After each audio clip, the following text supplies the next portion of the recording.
Karena memang perkataan Nabi itu terbukti.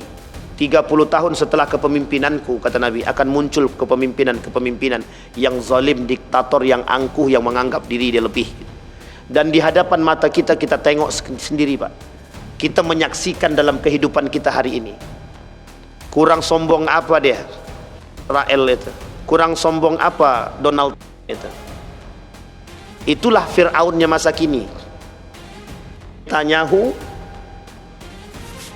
Donald Trump,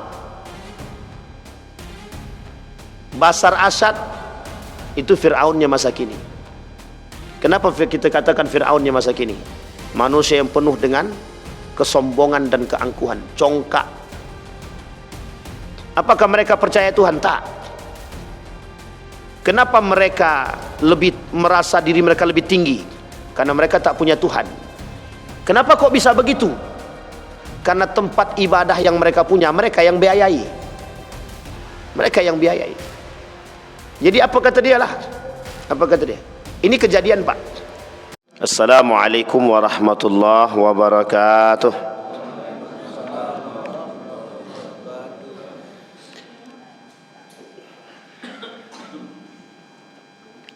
Alhamdulillahi Rabbil Alamin. Alhamdulillahilladzi arsala rasulahu bil huda wa dinil haq liyuzhirahu ala ad-dini kullih wa kafa billahi shahida. Ashhadu an la ilaha illallah wahdahu la syarika lah wa ashhadu anna Muhammadan abduhu wa rasuluh la nabiyya ba'd. Allahumma salli wa sallim wa barik ala hadzal nabiyyil karim. Allahumma salli ala Muhammad wa ala ali Muhammad fil alamin innaka Hamidum Majid. Ya ayuhan nas ittaqu rabbakum alladhi khalaqakum min nafsin wahidah wa khalaqa minha zawjaha wa batha minhuma rijalan katsiran wa nisaa'a wattaqullaha alladhi tasaaluna bihi wal arham innallaha kana 'alaikum raqiba. وقال الله تعالى يا أيها الذين آمنوا اتقوا الله وقولوا قولا سديدا يصلح لكم أعمالكم ويغفر لكم ذنوبكم ومن يطع الله ورسوله فقد فاز فوزا عظيما. Puji syukur kehadirat Allah dengan mengucapkan Alhamdulillah Rabbil Alamin.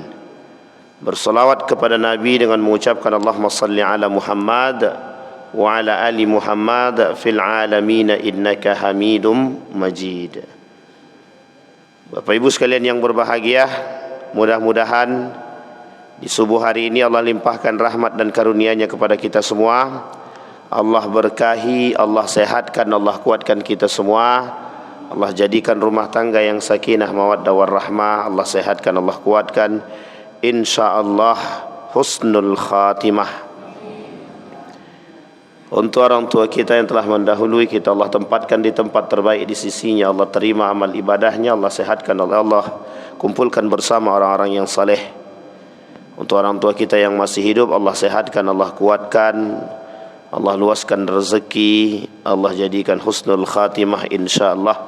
Amin ya rabbal alamin. Baik Bapak Ibu sekalian yang berbahagia, kita lanjutkan kajian kita tentang Fir'aun. Kemarin kita sampai pada nomor yang ke-9. Pada nomor yang ke-8 daripada karakter Fir'aun di dalam Al-Quran yang Allah sebutkan dalam surat Yunus ayat 78. Yunus 78. Qalu ajitana litalaftina amma wajad'ana alaihi aba'ana wa takunu lakum al-kibriya fil ardi wa ma nahnu lakum bimu'minin. Mereka berkata, apakah engkau datang kepada kami untuk memalingkan kami daripada kepercayaan kami yang kami dapati dari nenek moyang kami yang menyembah berhala, dan agar kamu berdua mempunyai kekuasaan di bumi negeri Mesir, kami tidak akan mempercayai kamu berdua. Bapak Ibu sekalian yang berbahagia, karakter yang ke-8 daripada Fir'aun itu kan anti reformasi, anti perubahan. Ketika Fir'aun anti perubahan, berarti Fir'aun menolak semua bentuk kritikan, masukan, perubahan apapun. Itu sulit diterima oleh Fir'aun, karena memang karakter Fir'aun sudah berada di atas puncak dia.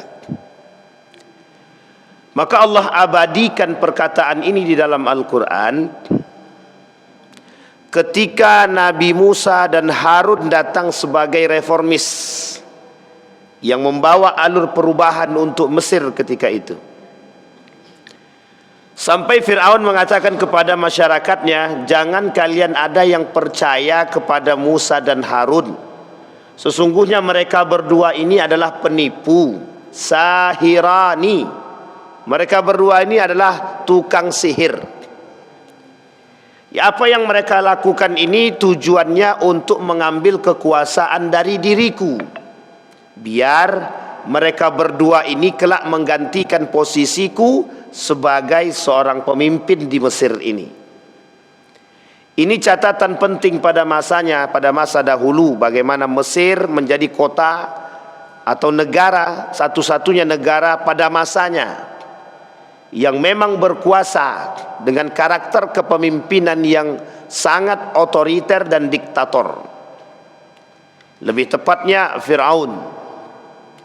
Sehingga kata Allah, Allah abadikan, Fir'aun menghasut kepada masyarakat dia, pada penduduk dia untuk tidak percaya kepada Musa dan Fir'aun.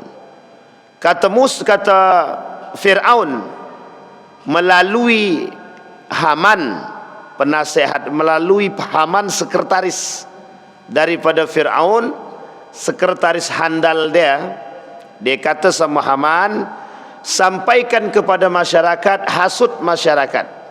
Bagaimana cara menghasut masyarakat? Disampaikan terlebih dahulu kepada masyarakat itu tentang loyalitas mereka terhadap Fir'aun. Kata Haman kepada masyarakat itu, maukah kalian menjadi loyalis Fir'aun? Mau. Siapa yang paling berkuasa di sini? Fir'aun. Apa yang harus kita perbuat terhadap Fir'aun? Bersikap tetap menjaga Fir'aun dan menjaga Mesir dari kelompok orang-orang yang ingin merusak Mesir, kalau lebih tepatnya kritikus. Jadi Musa dan Harun ini dianggap sebagai kritikus pada masa itu. Sehingga Fir'aun yang diabadikan oleh Allah dalam Al-Quran ini, kata para ulama tafsir itu, dengan lisannya Haman, dengan kekuatan dan kekuasaan, serta dengan tekanan, menghasut masyarakat atau penduduk untuk tidak percaya kepada Musa dan tidak percaya kepada Harun. Padahal yang dibawa oleh Musa dan Harun ini adalah kebenaran.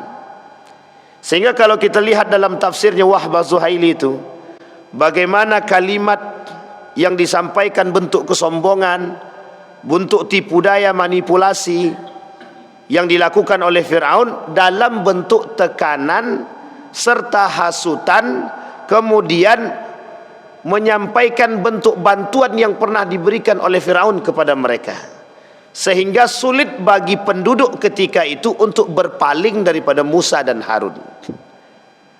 Di dalam Al-Quran ada seorang yang beriman kepada Tuhannya Musa, tapi secara diam-diam, sampai kelak Nabi Musa dan Harun ini keluar daripada kota Mesir. Pemuda ini oleh para ulama dalam Al-Quran, dalam hadis Nabi, oleh para ulama-ulama tafsir, tidak ditemukan nama dia secara eksplisit, siapa nama orangnya tak disebutkan. Tapi dia termasuk seorang penasehat kerajaan Fir'aun pada masanya yang beriman kepada Tuhannya Musa. Allah abadikan dalam Al-Quran, dia beriman wa yaktumu imanahu, tapi dia sembunyikan keimanan dia kepada Allah. Dia yang selalu menasehatkan Fir'aun. Kata dia sama Fir'aun, sudah, biarkan mereka beriman kepada siapapun yang dikehendaki. Wa in asaba, kalau dia betul, kata penasihat tadi, maka itu untuk diri dia. Tapi jika kita salah, kita yang salah, maka kita akan mendapatkan dosa, kita akan mendapatkan azab dari Tuhan dia. Ini cara nasihatnya penasehatnya Fir'aun kepada Fir'aun yang telah beriman kepada Tuhannya Musa secara diam-diam. Hanya saja ditolak oleh Fir'aun. Fir'aun kan tak mau menerima pendapat, karena bagi Fir'aun sesuatu yang sudah tertanam dalam diri dia akan ego dan kesombongan serta keangkuhan serta kecongkaan itu mengalahkan segala akal sehat yang diterima. Kita ambil satu alur cerita, tapi jangan dikaitkan kemana-mana. Ketika manusia, siapapun di antara kita, ada orang yang berbuat baik kepada kita, semua kebutuhan kita dipenuhi, dibantunya anak-anak kita, dipenuhinya kebutuhan kita, dicukupinya semua. Satu ketika orang ini melakukan kesalahan, sulit bagi lisan kita untuk memberikan nasihat kepada orang tersebut. Kenapa? Karena bagi orang tersebut, dia telah mendapatkan dari kebaikan-kebaikan orang yang memberikan. Sehingga mohon maaf, apapun yang dilakukan oleh orang tersebut betul adanya. Sulit bagi kita untuk menyalahkan. Seorang mufti daripada negeri Mesir, Perlis, Datuk Asri Zainal Abidin, satu ketika ditawarkan oleh ketika itu oleh pemerintah, ditawarkan rumah, ditawarkan fasilitas mobil. Apa dia jawab? Ketika kalian berikan aku fasilitas-fasilitas yang lengkap, rumah yang mewah, bukan aku tak mau terima, kelak sulit bagi lisan ini untuk mengkritik perbuatan-perbuatan kalian yang salah, kata dia. Coba bayangkan, dia tolak semua pemberian fasilitas tersebut hanya karena takut lisan dia tak mampu memberikan kritikan kepada mereka yang melakukan kesalahan. Karena memang ini sebuah hal yang sulit, Pak. Tak bisa kami menyakiti dia, Pak Ustaz. Dia dah baik sama kami, dia bantu anak kami, dia inikan kami, dia sokong kami, dia kasih kami dana segala macam, sehingga lisan kita sulit, Pak. Ini yang dilakukan oleh Fir'aun kepada penduduk dia. Jika kalian mau hidup, maka tetaplah bersama diriku dan anggap aku ini Tuhan kalian. Sehingga di bawah tekanan sulit, Pak. Ada yang di bawah tekanan, ada yang memang betul-betul loyalis, begitu baik sama Fir'aun. Nah, ini yang kemudian cara Fir'aun melakukan hal tersebut. Sehingga bagi Fir'aun sulit menerima pendapat dari siapapun, karena Fir'aun sudah merasa di atas dan mampu melakukan segalanya. Itu yang ke-8 daripada karakter Fir'aun yang Allah abadikan dalam surat Yunus ayat 78. Yang karakter yang ke-9, reformis harus disiksa dan harus diusir. Orang yang membawa perubahan bagi Fir'aun adalah tantangan dan ancaman. Bagi penguasa yang zalim, bagi penguasa yang cinta terhadap kekuasaan, ketika ada orang-orang yang datang dengan perubahan, itu adalah ancaman. Lawan, kalau kita ilustrasikan sekarang, siapa lawan politik kita hari ini? Saya pemimpin politik, mesti punya lawan politik. Kita ambil contoh ilustrasi. Saya ikut pilpres, maka mesti ada lawan politik daripada pilpres tersebut. Ini uniknya, yang dilakukan oleh Fir'aun itu dilakukan oleh arus politik masa kini. Apa yang dilakukan oleh Fir'aun? Menekan. Apa yang dilakukan oleh Fir'aun? Menyebarkan fitnah aib. Apa yang dilakukan oleh Fir'aun? Menyiksa. Apa yang dilakukan oleh Fir'aun? Menjelekkan kekurangan-kekurangan daripada lawan dia. Apa dia kata? Musa dan Harun lakadzibani, kedua-duanya betul-betul penipu. Yang saya takutkan daripada kalian, kata Fir'aun kepada penduduknya, Musa dan Harun datang menggantikan agama nenek moyang kalian dengan agama barunya. Dan aku takut kalian akan masuk kepada agama dia. Fir'aun takut penduduknya masuk kepada agama Musa dan Harun. Sebenarnya tak begitu. Alurnya tak begitu. Sebenarnya yang takut itu justru Fir'aun. Karena jika penduduk dia berpindah kepada Musa dan Harun, maka dia tak punya kekuasaan. Ini yang harus disampaikan. Maka pada masa Nabi ada Fir'aun tapi tak berkuasa. Ada Fir'aun tapi tak berkuasa. Namanya Abu Ubaid bin Salul. Abu Ubaid bin Salul pada masa baginda Nabi, dia Muslim tapi dia munafik. Dia Muslim tapi dia penghasut. Dia Muslim tapi dia menginginkan jabatan. Sebelum Nabi datang ke Madinah dalam berhijrahnya Nabi ke Yasrib tersebut, ada yang disebut dengan Abu Ubaid bin Salul. Abu Ubaid bin Salul ini yang seharusnya memegang kendali kekuasaan Madinah atau Yasrib sebelum datangnya baginda Nabi Muhammad sallallahu alaihi wasallam. Oleh Abu Ubaid bin Salul, Nabi Muhammad sampai kapanpun musuh. Akal sehat daripada Abu Ubaid bin Salul hilang. Sehingga Abu Ubaid bin Salul menghasut orang-orang Yahudi dan Nasrani masuk ke dalam Islam dengan catatan harus membunuh baginda Nabi. Maka dibangunlah ketika itu satu strategi. Ini lebih Fir'aun daripada Fir'aun sebenarnya. Kalau Fir'aun itu jelas dia musuh-musuhan.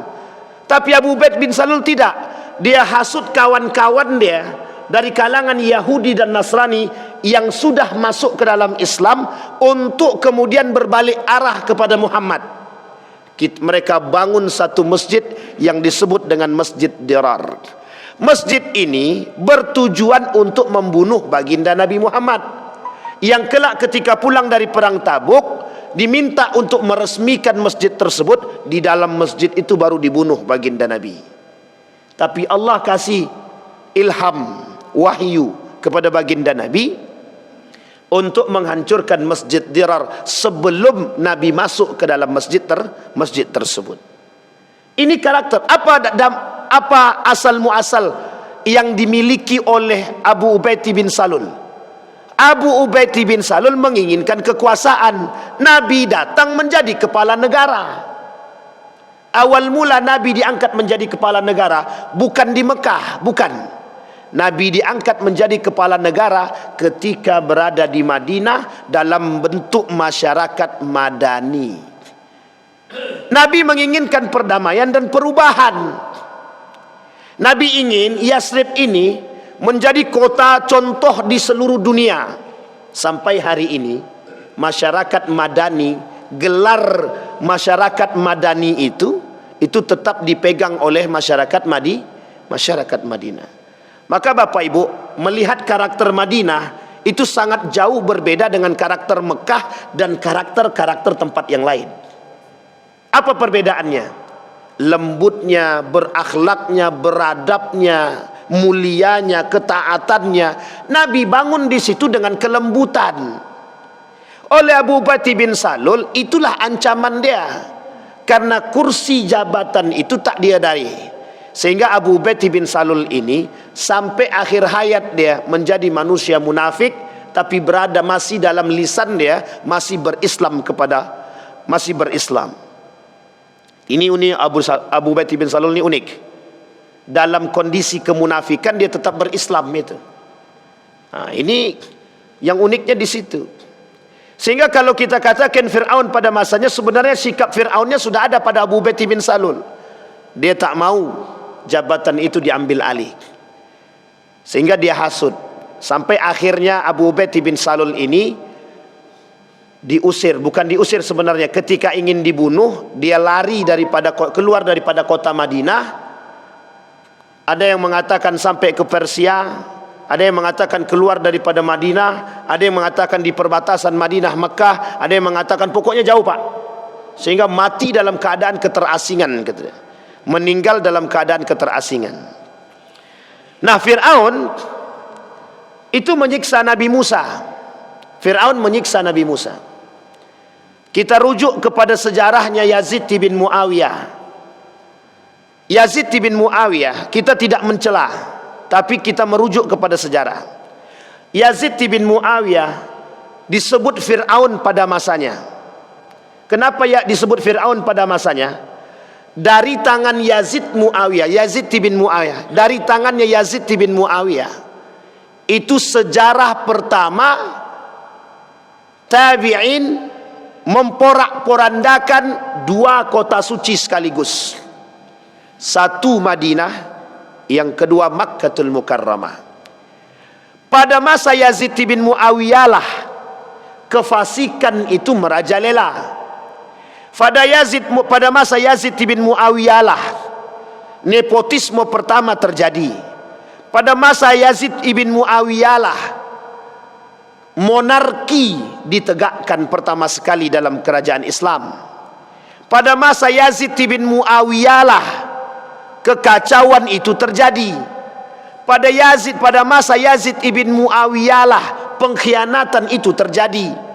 Pada masa Yazid ibn Muawiyah juga kekacauan di tanah kota suci dua sekaligus itu terjadi. Sekarang kita lihat, disepakati oleh para ulama Damaskus. Damaskus itu Syamnya sekarang. Syamnya sekarang itu Damaskusnya hari ini, Damaskusnya dahulu.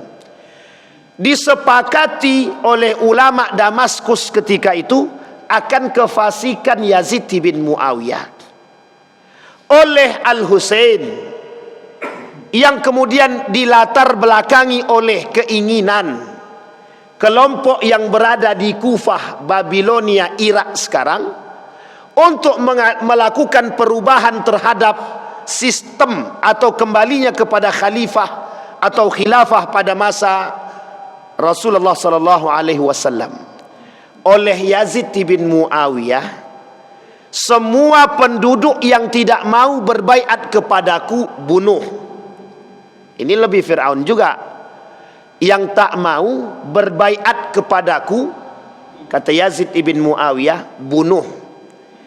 Bukan diasingkan, bukan dipenjarakan, bunuh. Selain Al-Husain, kata Muawiyah, siapapun di antara dia 3 orang yang memberontak kepadamu, pokoknya bunuh saja. Kalau Al-Husain tidak. Sebenarnya Muawiyah mengamanatkan kepada Yazid, kalau Husain ni tak akan mau berbaiat kepadamu, tak akan mau. Tapi kalau dia angkat senjata lawan dia, asingkan dia. Ini perintah daripada Muawiyah kepada Yazid ibn Muawiyah. Tapi yang dilakukan oleh gubernur mana itu ya? Yang dilakukan oleh Ubaidillah, gubernur Basrah pada masa itu, tidak melakukan hal apa yang dikatakan oleh ayah dia. Oleh Ubaidillah, gubernur Basrah ketika itu, pokoknya bunuh saja, asal nampak bunuh. Nah, jadi bukan hanya itu, 2 sahabat Nabi yang lain yang dianggap tidak mau berbaiat kepada Yazid, dia tak memberontak, tapi mereka hanya berdiam diri. Tapi mereka berada pada posisi mereka. Mereka tidak berbaiat, tapi tidak melawan. Berbeda dengan Al-Husain. Al-Husain karena permintaan Ahlul Kufah ketika itu, yang pada akhirnya berkhianat, Al-Husain tetap teguh ingin melakukan perubahan. Jadi tahu Pak, masyarakat itu tahu akan fasiknya Yazid ibn Muawiyah, ingin adanya perubahan. Tapi oleh Yazid ibn Muawiyah, raja itu kan aku, penguasa itu aku, jadi jangan biarkan mereka termakan oleh hasutan. Jadi Bapak Ibu, ketika kepala Al-Husain itu yang dipotong itu sampai ke tangan Ubaidillah, diambil pedang yang panjang itu, diginikan di mulutnya, di bibirnya, dimain-mainkan oleh Ubaidillah di mulutnya Al-Husain itu. Jadi kepala Al-Husain yang telah sampai di tangan Ubaidillah itu dipermainkan oleh Ubaidillah selaku gubernur Basrah ketika itu. Matanya dicongkel, bibirnya itu dimain-mainkan yang pernah dicium oleh baginda Nabi Muhammad SAW. Jadi Bapak Ibu, apakah Yazid bin Muawiyah tak tahu? Ada terjadi 3 pendapat kalau saya tak salah. Yang masyhur itu 2. Satu yang mengatakan Yazid bin Muawiyah bersedih atas perbuatan itu, dan dia mencari keluarga itu untuk minta maaf. Yang kedua, dia tidak tahu menau dengan keadaan itu, karena dia tidak ada perintahkan untuk membunuh. Tapi oleh orang terdekat Yazid bin Muawiyah yang menghasut kepada Ubaidillah, asal tak mau mereka berbaiat kepada Yazid, bunuh. Sehingga dibunuh. Disinilah asal muasalnya Bapak Ibu, lahir kelompok yang memberontak kepada Yazid di bawah pimpinan Ibnu Zubair di Makkatul Mukarramah.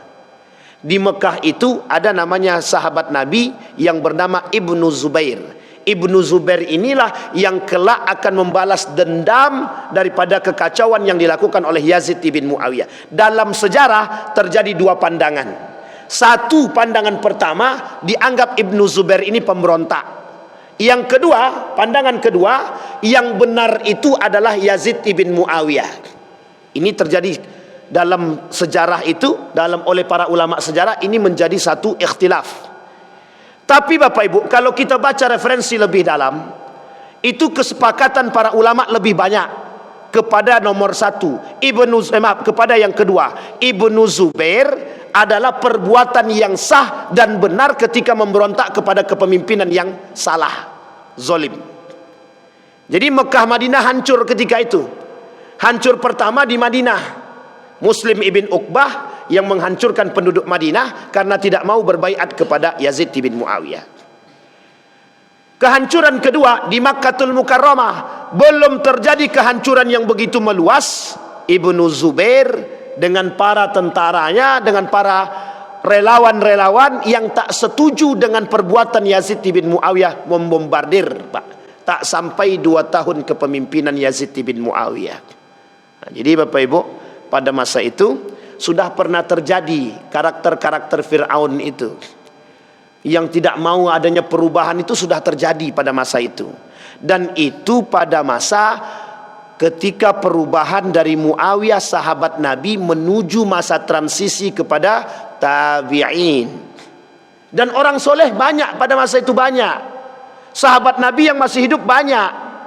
Tapi ternyata tidak mampu. Nasihat yang diberikan oleh mereka ini tak mampu merubah karakter-karakter itu. Sampai sahabat Nabi yang hadir ketika itu, ketika melihat pisau ini, ketika pedang itu mempermainkan bibirnya Al-Husain, apa kata sahabat Nabi? Tidakkah kalian tahu kelak dari situlah pengkhianatan yang kalian dapati, tempat mana, neraka mana yang bakal menjadi tempat kalian, kata dia. Itu nasihat.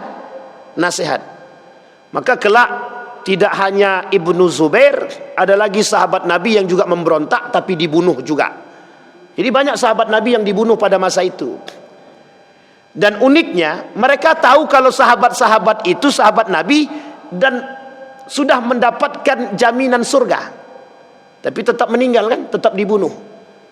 Kurang Fir'aun apa itu?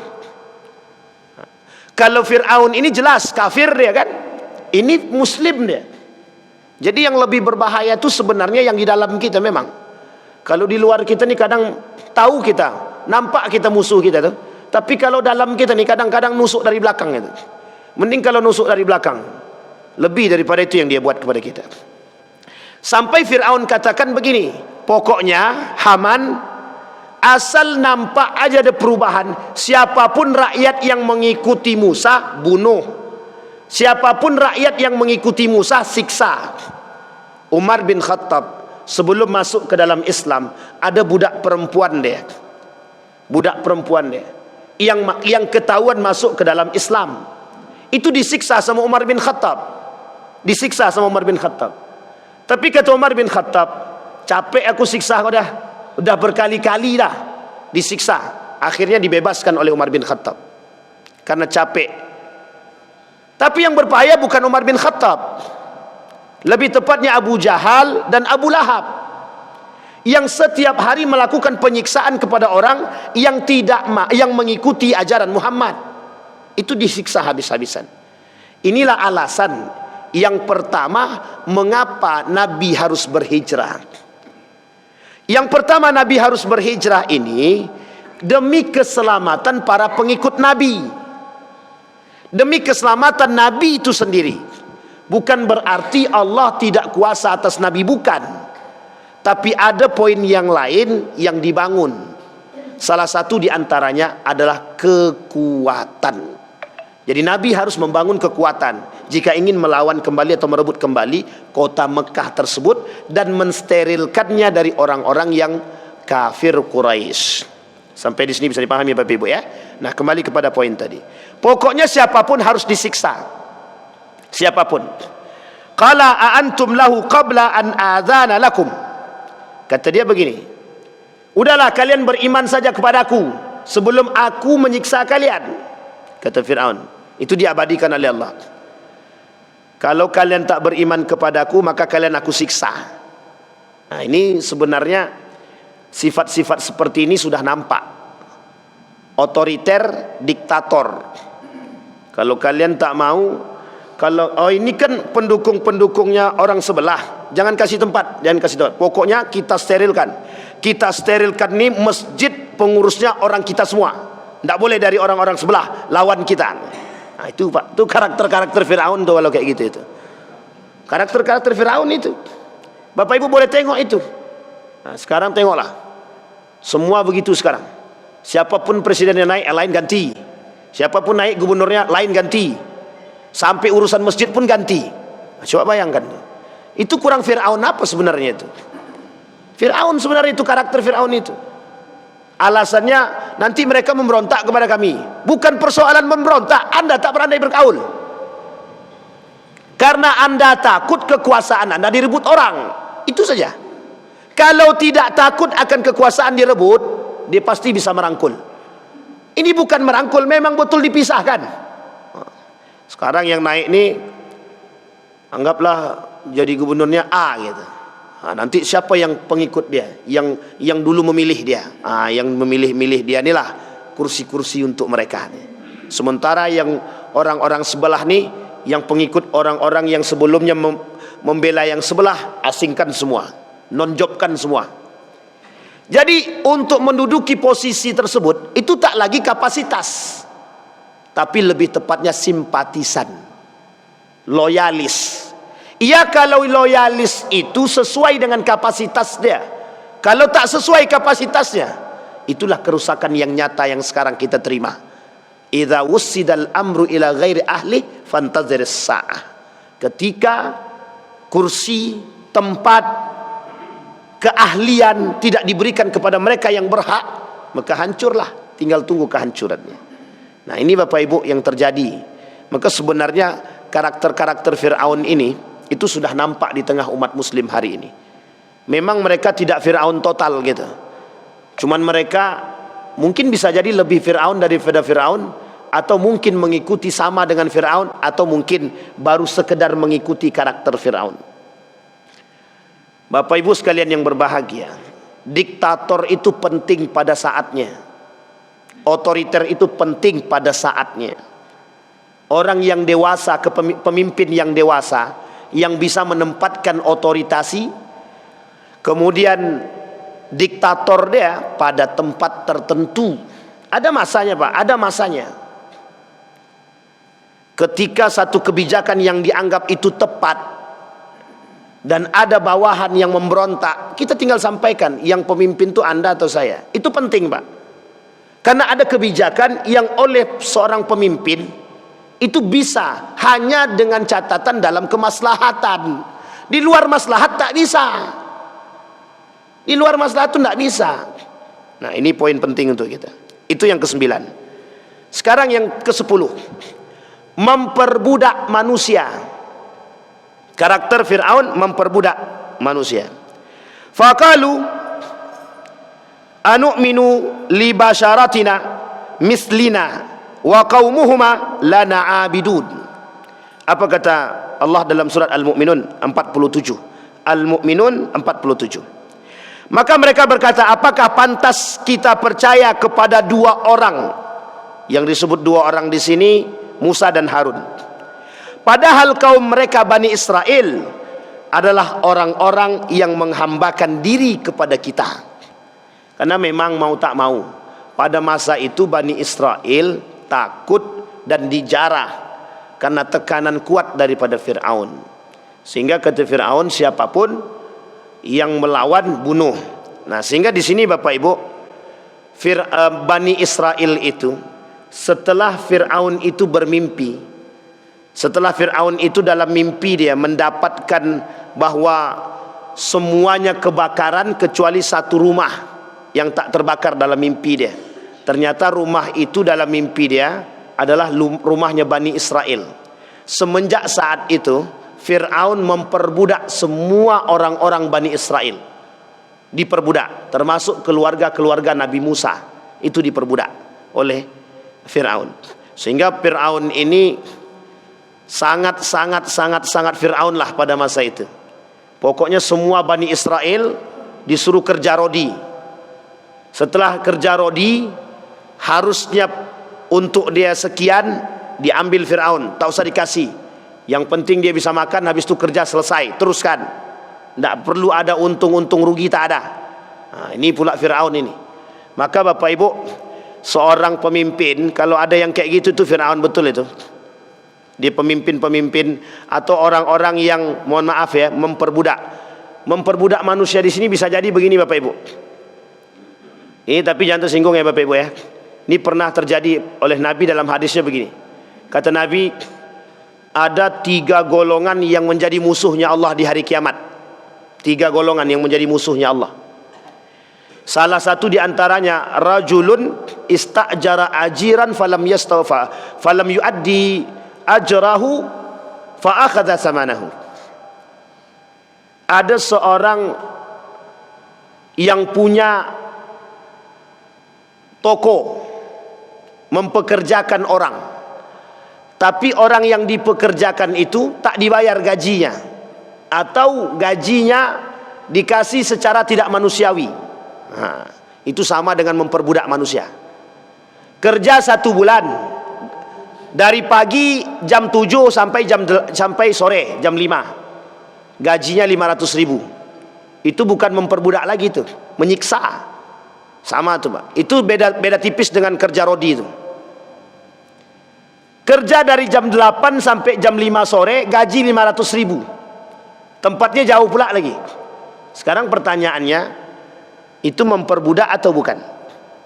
UMR kita berapa?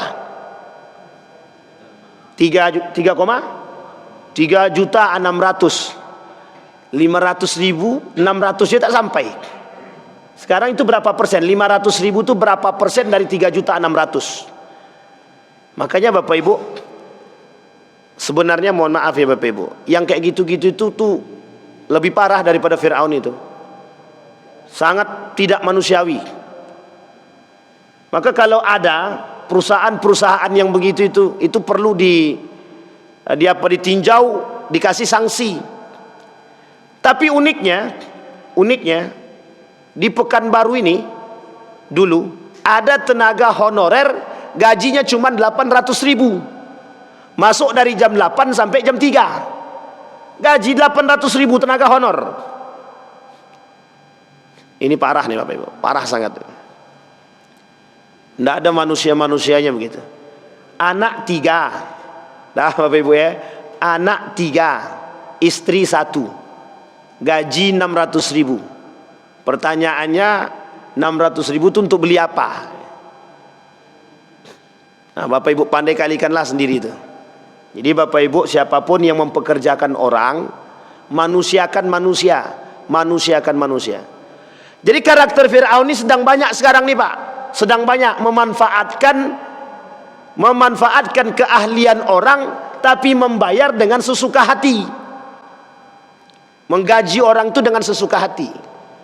Nabi bilang dalam hadisnya itu, a'tikul ladzi haqqin haqqah. Kasih haknya orang itu sesuai dengan kapasitas dia. Ini uniknya, sudah dibangun janji, kesepakatan, pokoknya dibangun kesepakatan tuh. Gaji kau sekian, pokoknya gajimu 3 juta. Ya. Kamu jadi TU gaji 2,5 juta ya. Oke, siap, tanda tangan. Dengan dibuatlah alasan, minimnya anggaran, ini segala macam, sehingga gajimu harus dipotong setengah. Itu tak urusan, Pak. Mereka kerja hak mereka itu, Pak. Kita potong hak mereka. Itu tandanya zalim. Yang di atas pandai-pandai cari. Hak orang harus dikasih. Jangan dipotong dimakan. Itu masalah itu. Rata-rata dipotong itu untuk dimakan, bukan untuk nih. Terserah mereka mau bilang sesuuzon. Bukan begitu, memang keadaannya begitu. Untuk apa coba? Menggaji orang. Itu memperbudak manusia namanya. Memang sekarang ini tak ada sistem perbudakan, tapi lebih parah daripada sistem perbudakan sekarang ini, Pak. Dan uniknya lagi, manusia sekarang tidak memanusiakan manusia. Tidak memanusiakan manusia. Nah, ini poin penting betul untuk kita ingat. Bagi bapak ibu yang punya karyawan, bagi bapak ibu yang punya staf, tolong manusiakan manusia, manusiakan manusia. Kalau kita mau dimanusiakan orang, maka manusiakan manusia. Kalau kita tidak memanusiakan manusia, jangan pernah berharap kita dimanusiakan orang. Jadi timbal balik itu mesti ada. Hukum sajarah namanya. Hukum sajarah itu berlaku, Pak. Hukum sajarah itu berlaku. Kalau kita tidak memanusiakan manusia, kita tidak dimanusiakan orang. Nah, ini poin penting nih. Jangan bapak ibu anggap kekuasaan, jangan bapak ibu anggap harta yang bapak ibu miliki bertahan selamanya. Tidak akan bertahan selamanya. Jadi Fir'aun itu banyak sekarang. Jadi hampir rata-rata sampai 10 karakter Fir'aun ini udah banyak kita temukan sekarang nih. Udah banyak. Ini bapak ibu percaya atau tidak percaya, saya pernah ngajar di salah satu sekolah. Dalam 1 bulan itu gaji saya 40.000. 1 bulan gaji saya 40.000. Nah, saya tak sebutkan nama sekolahnya. Jarak tempuh dari tempat saya ngajar ke tempat sekolah itu 1 jam pakai motor. Gajinya 40.000. Coba bayangkan. Tapi ada alasan kenapa saya tetap terima. Itu buat pelajaran bagi pribadi saya pribadi. Dan itu bapak ibu perlu evaluasi, sangat perlu evaluasi sekali. Sangat perlu evaluasi. Jadi kita mengambil keahlian seseorang, kita juga harus bayar mereka sesuai dengan keahlian yang mereka miliki. Kita minta mereka kerja di rumah kita misalkan. Bapak ibu pekerjakan mereka di rumah. Janji tetap janji, bangun kesepakatan yang sesuai. Nah, ini penting, Pak. Jadi jangan kita terjerumus dalam tidak memanusiakan manusia. Kita paksa dia kerja dari pagi sampai malam. Jam kerjanya dari jam 7 sampai jam 4 sore. Itu jam kerjanya. Tapi diminta dia untuk lembur. Sudah diminta untuk lembur, tidak dikasih makan, tidak ditambah dengan uang lembur. Mereka punya mereka punya istri, mereka punya anak. Kerja dari pagi sampai malam, gaji tetap sekian. Itu penyiksaan namanya, Pak. Penyiksaan. Mentang-mentang orang-orang ini butuh pekerjaan, kita manfaatkan, Pak, mereka. Kita siksa mereka, gaji mereka tetap sama. Itu penyiksaan namanya. Saya yakinnya kita tak mau dibuat seperti itu, tak mau. Nah, ini, Pak. Tapi ingat, dunia itu berputar. Sekarang kita buat orang begitu, besok kita dibuat orang. Kalau kita tak dibuat orang, anak kita dibuat orang. Kalau anak kita tak dibuat orang, cucu kita dibuat orang. Jadi pahamkan begitu betul-betul. Jadi jangan Memperbudak manusia di sini bukan budak pada masa dahulu, bukan hanya, tapi karakter memperbudak itu, menyiksa orang, mempekerjakan orang, mencaci maki dia. Kau ni pembantu, pemalas, semua disebut Pak. Bapak Ibu, sekarang tidak ada namanya budak. Yang ada yang membantu, bukan pembantu ya, yang membantu. Jadi kalau kita masih kata mereka pembantu, itu sebenarnya masih merendahkan karakter orang sebenarnya. Jadi hati-hati betul Bapak Ibu. Tolong hati-hati betul. Baik. Sekarang yang ke-11 dalam surat Ghafir ayat 24. Ila Fir'aun wa Haman wa Qarun faqalu sahiran kadzab. Kata Fir'aun, kata Haman, kata Qarun, Musa dan Harun itu sangat pendusta dan sangat tukang sihir. Fir'aun karakter yang ke-11 itu melakukan kerusakan di bumi Allah. Wa fasadah, mereka melakukan kerusakan. Mufsidin, dalam ayat yang lain, innahu la mufsidin, sesungguhnya innahu la mufsidun, sesungguhnya dia betul-betul melakukan kerusakan. Mereka dari golongan-golongan merusak, yang suka merusak. Apa karakter kerusakan yang dilakukan oleh Firaun? Kezoliman, kemungkaran, kemaksiatan. Kemudian Bapak Ibu, dalam surat Al-Ankabut ayat 39, masih lanjutan tadi. Kata Allah dalam Al-Quran itu, dan juga Qarun, Fir'aun dan Haman, mereka melakukan kerusakan. Apa kerusakan yang mereka lakukan? Kekejian, kezaliman, durjana. Karena mereka memelihara sifat-sifat sebelumnya, dan masyarakat mereka telah mereka bodohi daripada perilaku mereka, dan mereka berlaku sewenang-wenang. Baik. Karakter yang ke-12, menutup telinga daripada nasihat. Jadi karakter Fir'aun yang ke-12, dia tutup telinga dia, tak mau dia terima nasihat. Pemimpin otoriter, pemimpin diktator yang menganggap diri dia lebih. Dia tak ada yang lain. Dalam surat Ghafir ayat 36-37. Ghafir. Surat Ghafir ini ada nama lainnya. Tak semua Al-Quran namanya Ghafir.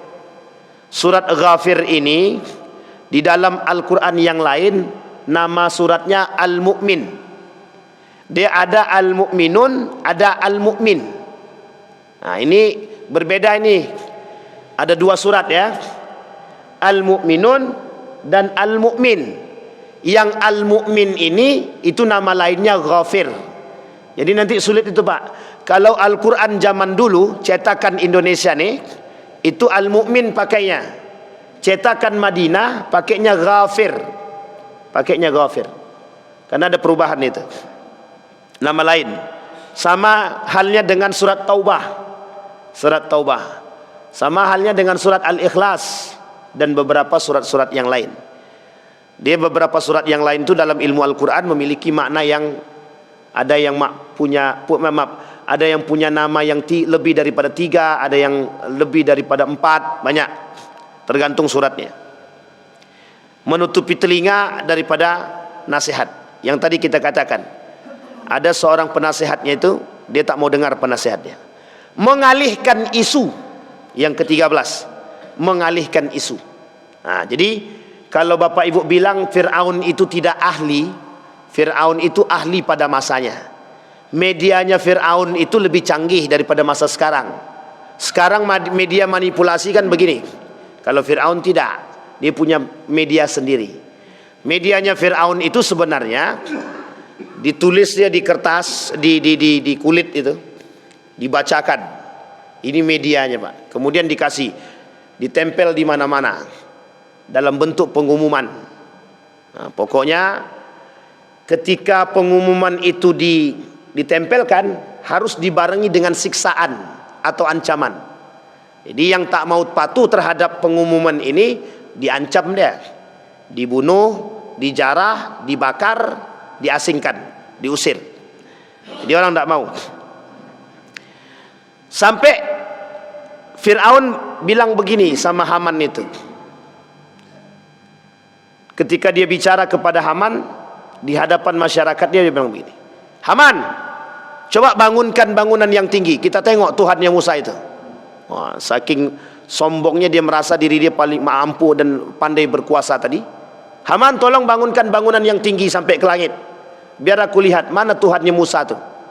Paling Musa itu pendusta aja, katanya. Nah, itulah bahasa daripada Fir'aun.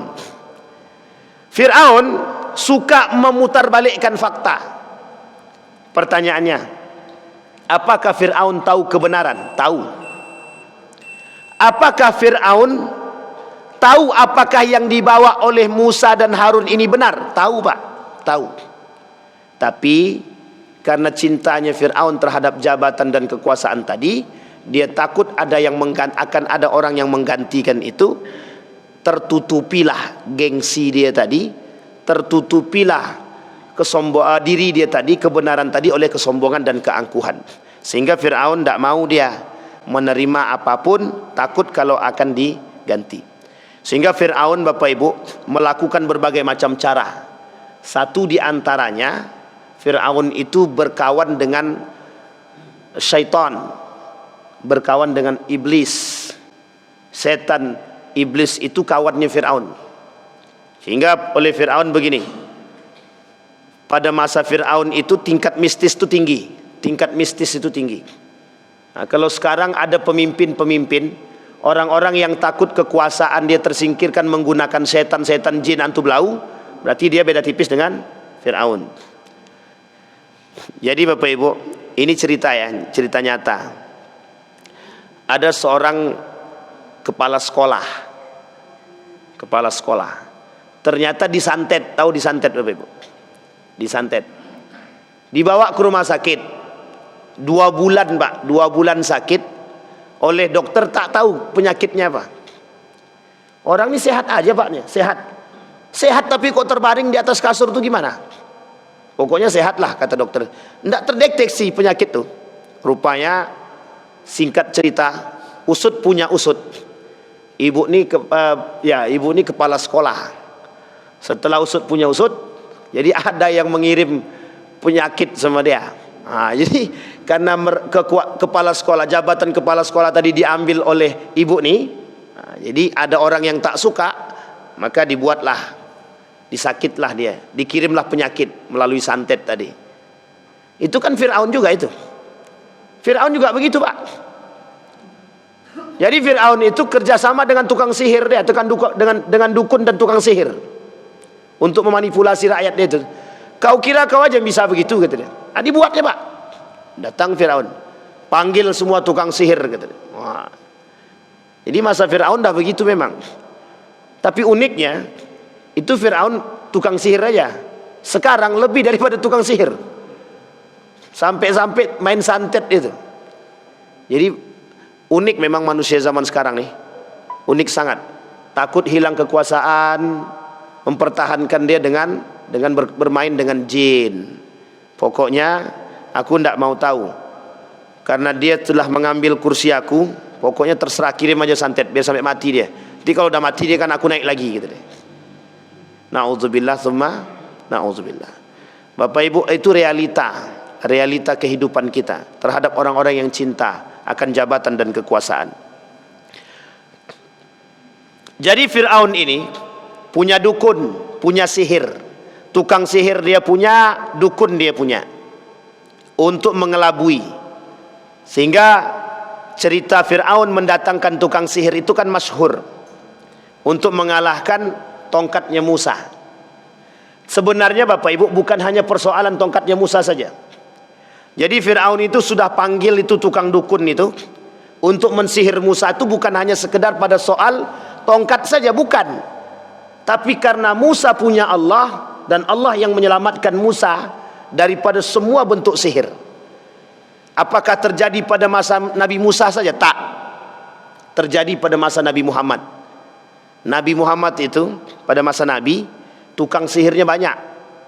Yang ingin mensihir Nabi itu banyak sangat. Yang ingin meracuni Nabi, mensihir Nabi itu banyak.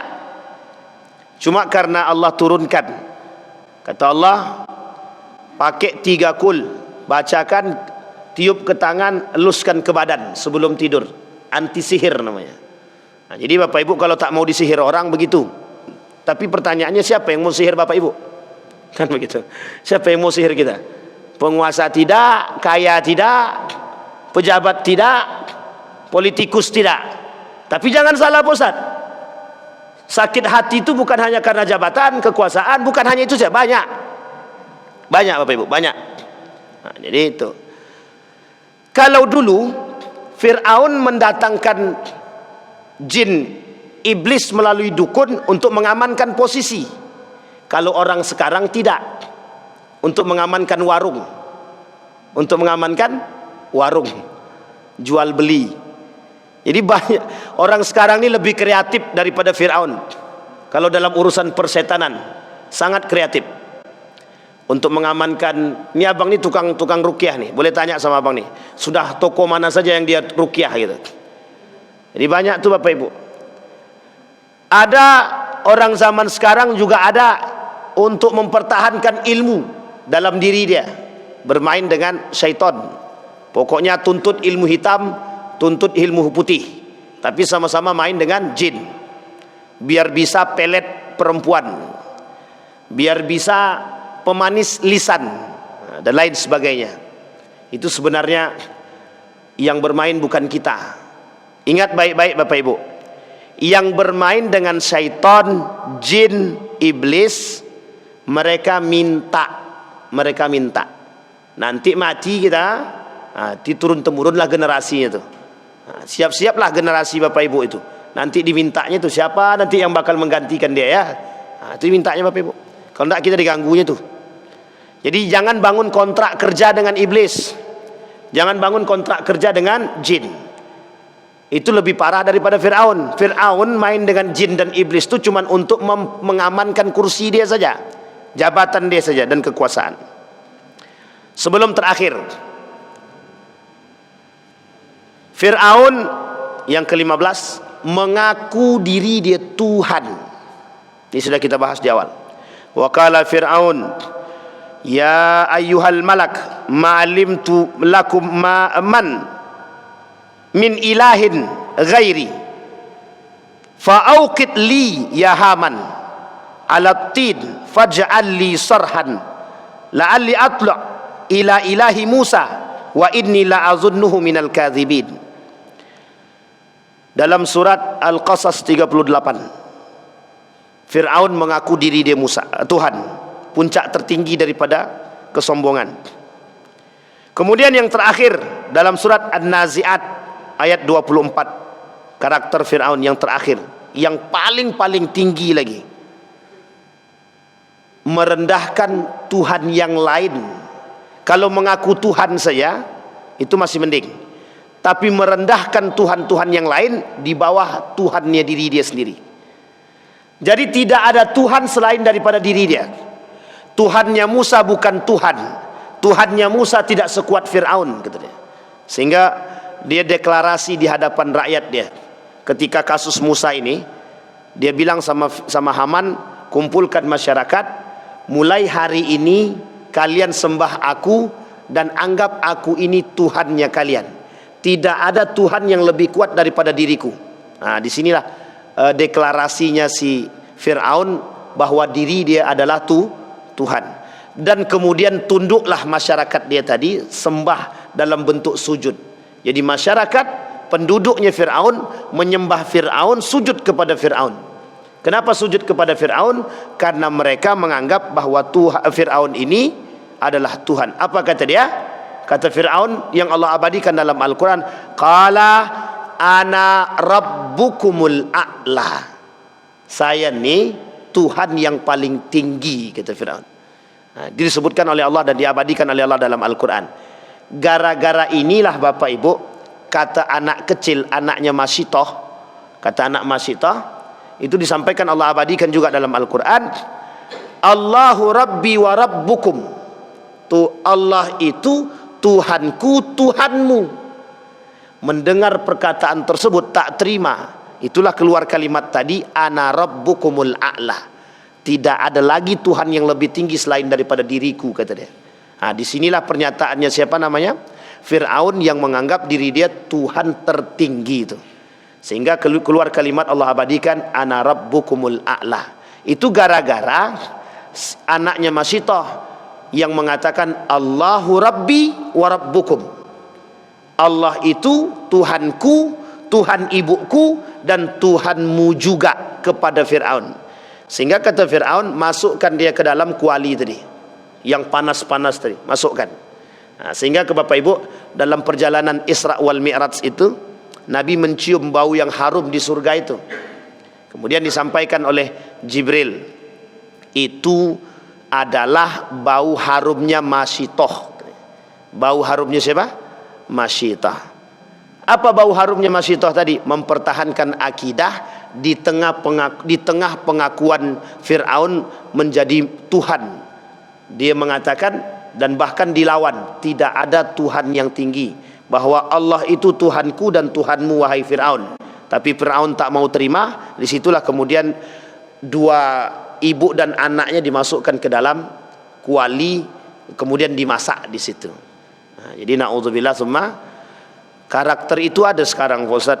Saya belum temukan kalau memasak begitu. Tapi kalau membunuh ada. Membunuh. Pokoknya siapa pemimpin-pemimpin yang ini, yang zolim itu pada masa dahulu itu banyak sebenarnya. Sekarang saya tanya Bapak Ibu, Yazid bin Muawiyah itu kurang apa? Ubaidillah itu kurang apa? Kalau Masitah mempertahankan agama, dimasak dia. Itu Al-Husain mempertahankan kebenaran, itu digorok Pak, diputus lehernya itu. Itu mempertahankan kebenaran itu. Ali bin Abi Thalib itu ditikam itu. Ditusuk dulu, dipakai panah dulu, baru ditusuk, baru ditikam deh. Umar bin Khattab, Utsman bin Affan, kurang sadis apa? Sadis, masih banyak yang sadis lagi Pak. Tapi yang paling sadis terhadap pembunuhan para sahabat itu tadi. Jadi Bapak Ibu, kadang-kadang kita perlu berpikir panjang. Kadang-kadang kita nih harus punya mawas diri. Yang kita takutkan, mohon maaf, kadang-kadang kita melakukan sikap Fir'aun di rumah Pak. Kadang kita diktator kepada anak, diktator kepada istri. Kadang kita lebih otoriter daripada Fir'aun itu sendiri. Bapak Ibu sekalian yang berbahagia, 16 karakter yang saya sampaikan tadi Bapak Ibu, bukan tidak mungkin kita temukan di tengah masyarakat kita hari ini. Karena memang perkataan Nabi itu terbukti. 30 tahun setelah kepemimpinanku, kata Nabi, akan muncul kepemimpinan yang zalim, diktator, yang angkuh, yang menganggap diri dia lebih. Dan di hadapan mata kita, kita tengok sendiri Pak. Kita menyaksikan dalam kehidupan kita hari ini. Kurang sombong apa dia? Israel itu. Kurang sombong apa Donald Trump itu? Itulah Fir'aunnya masa kini. Netanyahu, Donald Trump, Bashar Assad, itu Fir'aunnya masa kini. Kenapa kita katakan Fir'aunnya masa kini? Manusia yang penuh dengan kesombongan dan keangkuhan, congkak. Apakah mereka percaya Tuhan? Tak. Kenapa mereka lebih merasa diri mereka lebih tinggi? Karena mereka tak punya Tuhan. Kenapa kok bisa begitu? Karena tempat ibadah yang mereka punya, mereka yang biayai. Mereka yang biayai. Jadi apa kata dia lah? Apa kata dia? Ini kejadian Pak. Roma itu adalah kerajaan Roma pada masanya. Itu kerajaan tertinggi.